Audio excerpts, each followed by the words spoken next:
Sahabelerden biri bir gün Peygamber sallallahu aleyhi ve sellem yanına gelir. Hem rengi qara olur, hem de sifəti çirkin.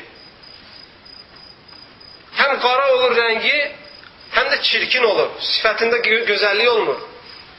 Yaxınlaşır Peygamber sallallahu aleyhi ve sellem məclisinə. Deyir, ya Resulallah, mənim bu qaralığım, çirkinliyim cənnətə girməmi mane olacaqmı?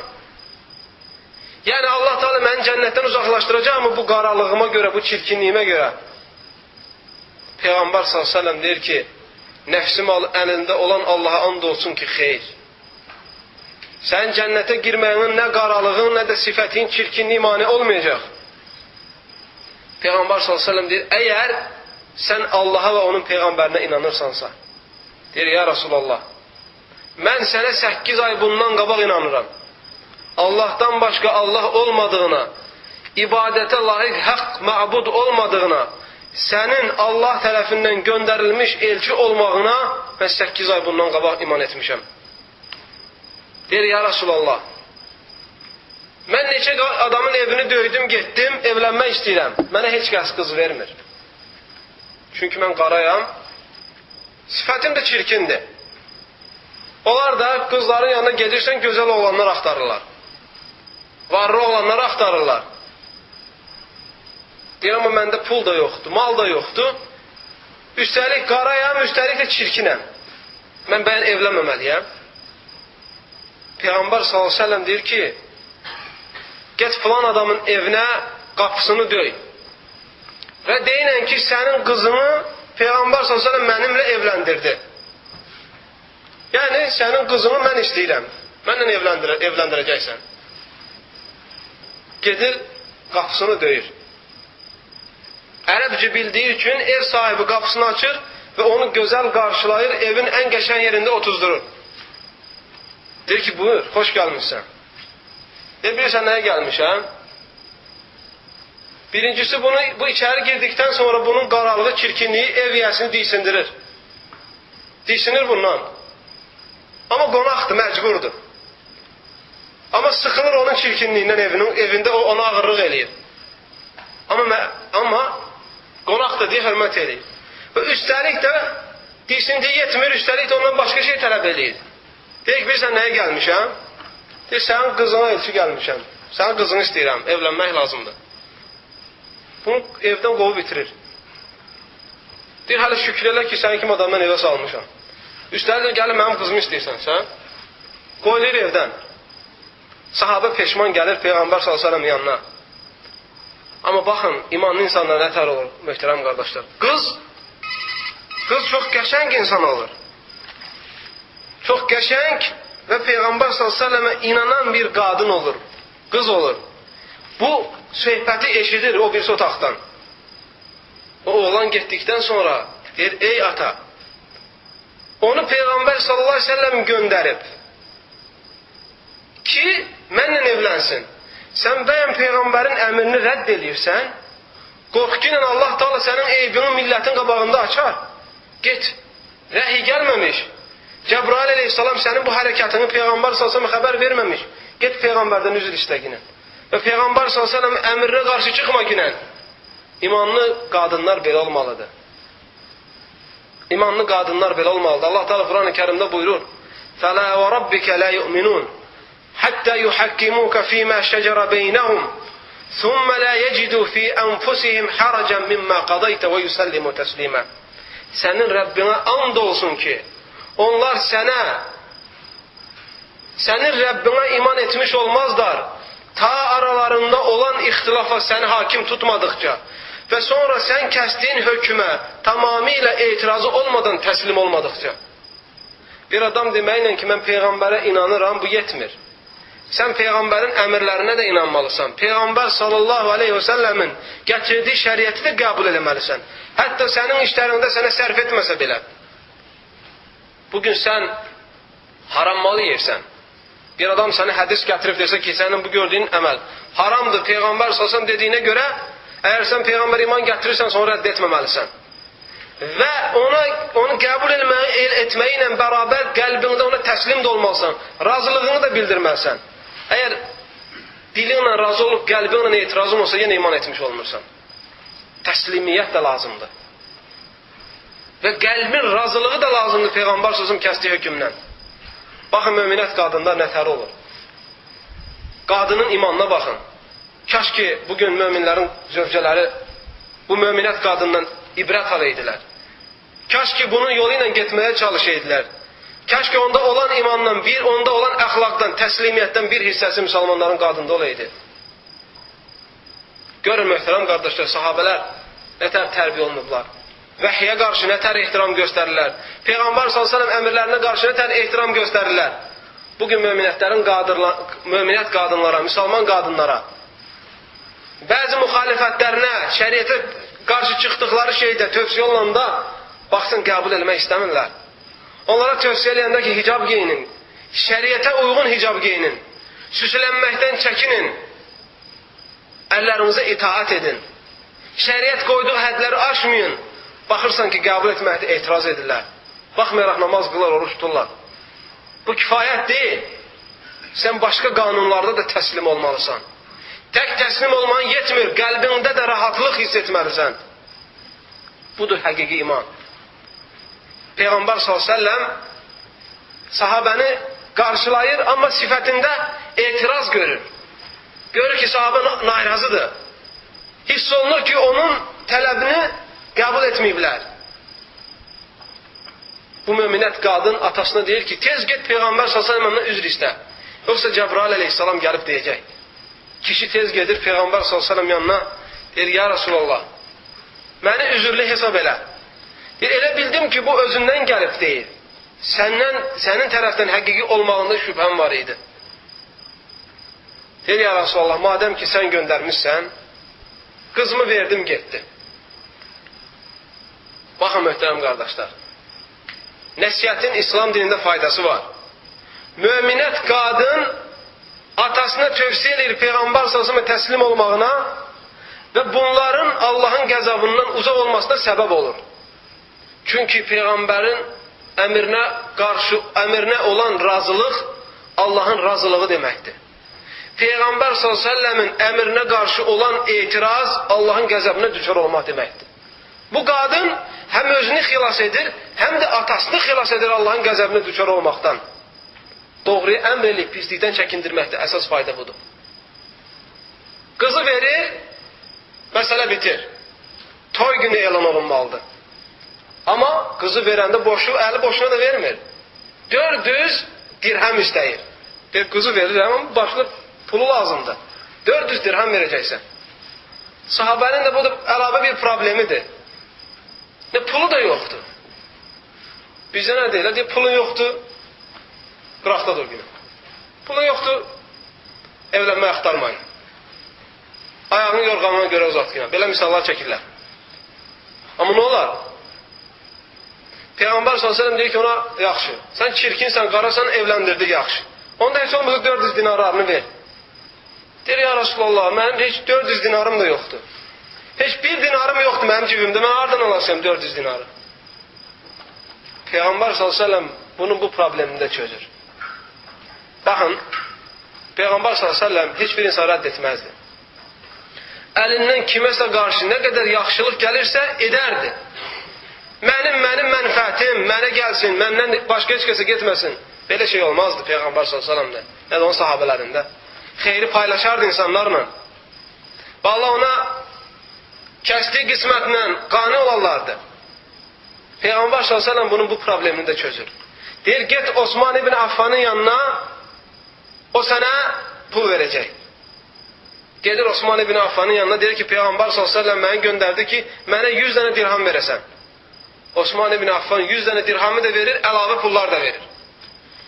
Deyir, get 200'ünü də Abdurrahman ibn Avf'dan götür. Gedir Abdurrahman ibn Avf'ın yanına, deyir, 200 dirham verir və əlavə pul da verir. Deyir, get bir də Əli radiyallahu anh'ın yanına, 200 dirham istə. Gedir 200 dirham da ondan istəyir, 200 dirham da verir, əlavə pul da verir. Bunun olur 500 dirhəmi və əlavə pulları. Kasıb adam idi, zövcəsi də oldu, üstəlik pullu da oldu indi. 500 dirhəmindən daha çox mal mülkü oldu. Halbuki hər qapıyı dörd ona qız verən yox idi. Nədir? Rəngi qaradır və sifəti çirkindir. Burada mən bütün vəlilərə, müsəlman qadın və kişilərə demək istədiyim odur ki, insanda əsas şey insanın qəlbidir. İnsanda əsas şey insanın içərisində yerləşən təqvası və Allah qorxusudur. Allah Peyğəmbər s.ə.v bir səhih hədisdə buyurur ki, Allah Teala sizlərin sifətlərinə baxmır, şəkillərinizə baxmır. Allah Teala sizin qəlblərinizə və əməllərinizə baxır. Şəkil, forma önəmli deyil. Bunun da öz yeri var, öz əhəmiyyəti var, amma əsl qayə bu deyil. Çünki bu zaman içində insanın şəkli dəyişir. Onda bu o deməkdir ki, şəkil dəyişdikdən sonra ortada olan əsas qayə də itməlidir.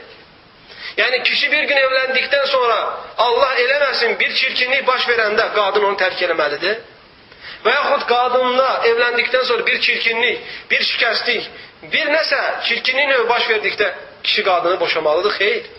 Ortada əsas olan şey insanın qəlbi və insanın əməlləridir. Yetər ki, bir insan imanlı olsun, əsas nöqtə budur. İstərsən qadının qadın tərəfdən kişinin seçilməsi, istərsən kişilər tərəfindən qadının seçilməsi. Əsas qayə məqsəd budur. Deməli, sahabə 400-500-dən çox dinarı əldə edir. Və Peyğəmbər s.ə.v deyir ki, get zövcəyə mehrini ver, pulunu ver və evliliyini tamamla. Toyunu elə. Bu gedir bazara, cibində də pulu, yoldaşına pal-paltar almağa gedir, toy üçün hazırlıq görməyə gedir. Bu bazarda fırlanarkən xəbər çatır ki, Peyğəmbər s.ə.v-in ordusunun döyüşçülərə ehtiyacı var. Düşmən gəlir Mədinəyə hücum eləməyə. Düşməni qarşılamağa kişilərə ehtiyacı var. Bu da axşama evlənməlidir. Toya hazırlaşır. Kasıbdır. Neçə vaxt idi evlənmək üçün dolaşırdı Mədinənin küçələrində. Qapıları döyürdü, heç kəs qız vermirdi. Bugün bu insan murazına çatıb. Evlənmək üzrədir. Və əlinə pul da düşür. Və gözəl olan bir qızla da evlənir əksinə. Gözəl bir qızla evlənir. Eşidir ki, çağırırlar ki, Allah'ın dinini yaymaq üçün, Allah'ın düşmənlərinin qabağını kəsmək üçün orduda iştirak edən kişilərə ehtiyac var. Əlindəki pulu çıxardır, çevirir sağa sola. Görən evliliyim tamamlasın. Yoxsa düşmənlə qarşılaşmağa mı getsin? Hansını etsin? Bugün murazına çatıb bu insan. Arzuladığı şeye çatıb. Pulu çevirir sağa, çevirir sola. Der ki, ya Rabbi, mən utanıram bu çağıran insanın xəbərini rədd etməkdən. Yox, mən ona mütləq cavab verməliyəm. Pulu aparır, bir at alır, xançal alır, nizə alır, bir də geyinməyə dəmir paltar alır. Atına minir, yəhərləyir, yüyənləyir, hazırlaşır və İslam ordusuna qarışır. Və üzünü də bağlayır ki, heç kəs tanımasın. Çünki bütün Mədinə əhlinə yayılmışdı ki, belə bir çirkin insan, belə bir gözəl qızla evlənir, sabah da onun toyudur. İnsanlar da dəvətlidir bu toyda iştirak eləməyə. Hamı üçün təəccüblü idi bunun gedib döyüşdə olması. Çünki bizdə insan nişanlananda belə deyirlər, bir ildən sonra toyundur. Əskərə getmək istəmir. Birdən ölərəm. Evlənməyib, birdən murazıma çatmazam. Baxırsan bir insan nişanlananda işləmək istəmir, günün altında qaralaram deyir. İşləmək istəmir, bir arxlayaram, birdən nəsə. Özünü yaxşı sağlamaq istəyir evlənən kimi. Amma bu insanın sabah toyudur. Və bu maraqlıdır Mədinə əhlimiz. Çünki filan insan çirkin bir adam evlənir sabah. Mədinənin ən gözəl qızlarının biri ilə. Üzünü də bağlayır ki, bunu heç kəs görməsin. Gedir döyüşdə, döyüş baş verir, döyüşür. Ta mindiyi atın ayaqları kəsilir, at yıxılır yerə. Bu da atın belindən düşür yerə. Başlayır ayaq üstə döyüşməyə. Döyüşür, ta yaralanıb ölənə kimi. Peyğəmbər s.ə.v bu yıxılarkən sahabələr görür deyə, görəsən bu kimdir, üzü bağlı, hardan gəlib çıxdı?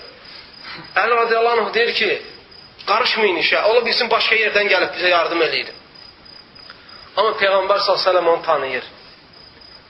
o düşmənin oxu ilə yaralandıqdan sonra yerə uzanıb can verərkən Peyğəmbər sallallahu onu tanıyır. Nədən tanıyır möhtərəm qardaşlar? Hər tərəfi bağlı idi. Peyğəmbər sallallahu onun qolunun qaralığından tanıyır. Qolunun rəngindən tanıyır ki, bu filan sahabədir. Gedir, başını götürür, Peyğəmbər sallallahu onu qılçasının üstünə qoyur. Və Peyğəmbər sallallahu aleyhi ve sellem ağlayır. Peyğəmbər sallallahu aleyhi ve sellemin saqqalını gözündən axan yaşlar isladır. Baxın, insanın əvvəl hardadır, axırı hardadır. Əsas şey insanda sondur. Sən ola bilir bu dünyada qəşəng olasan, güclü olasan, amma ölümün pis ola sənin. Allahın qarşısına üzü qara gedəsən. Allahın qəzəbinə düşər olanlardan olasan. Amma ola bilər ki, sən çirkin olasan, zəif olasan, kasıb olasan. Allah qatında sənin dəyərin qiymətin olar. Və səni mələklər qarşılaya. Və sən ruhun çıxdığı zaman mələk sadiyə ki, falan ol falan. Allahın rəhməti ilə çıx yenə. Zərəli yoxdur. Bugün bu dünyada kasıb olasan, çirkin olasan. Peyğəmbər s.ə.v başını qaldırır, öz dizinin üstə qoyur onun başını. Sifətini açır. Baxın, sahabə son nəfəsində olur. Nə deyir Peyğəmbər s.ə.və? Deyir ki, ya Rasulallah, anam və babam sənə fəda olsun. Yəni ki, sən mənim bu dünyada hər iki xeyri etməyimə səbəb oldun. Birincisi arzulayırdım ki, evlənəydim, yardım elədim. Dünyada sevindim bunun üçün. Arzulayırdım Allah yolunda şəhid olaydım, ona da nəsib oldum. Nə ilə nəsib oldum?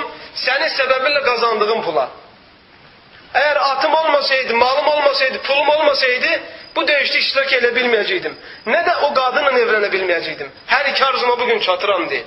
Anam və babam sənə fəda olsun. Sahabə vəfat edir. Bu sözü deyir, kəlmə şəhadətini deyir və bu dünyanı tərk edir. Baxın, insanın əvvəli hardaydı, axırı hardadır. Peyğəmbər s.ə.v ağlayır